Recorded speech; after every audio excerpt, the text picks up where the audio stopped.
Recently, I was watching Everton versus Manchester City at the women's Super League, and one thing I noticed was was that Everton were wearing their home kit as usual because they were the home team, but Manchester City were wearing an all black kit, and the first thing that came to mind was, hang on a minute, how are colourblind audiences meant to tell the difference between the two kits?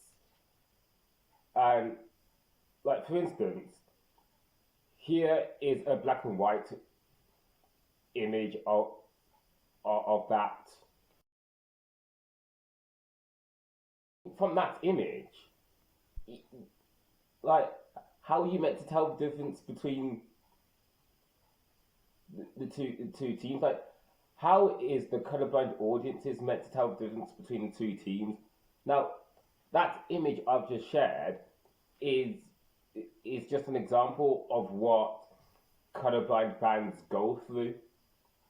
Like we're in this day and age where the colourblind audiences still aren't being catered for, which is just unfortunate.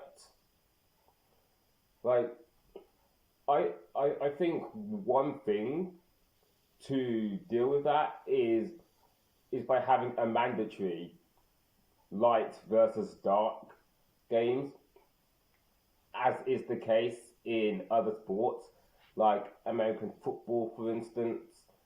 They they do color rush kits really well, and this is something I'd like to see in football because currently we don't see light versus dark kits. It's often sometimes light versus light or dark versus dark, and I just think to myself, how is this meant to cater for colorblind audiences? But focusing on the Women's Super League, this this light versus dark, this is something I'd like to see across the board in future because what happened at the weekend was just uh, unacceptable. Like I think someone should have made sure that colorblind audiences are catered for by ensuring that Manchester City wear a kit that doesn't clash with Everton's home kit. Like, I am not colorblind, but even I found it a struggle at times to tell which team was which from afar. And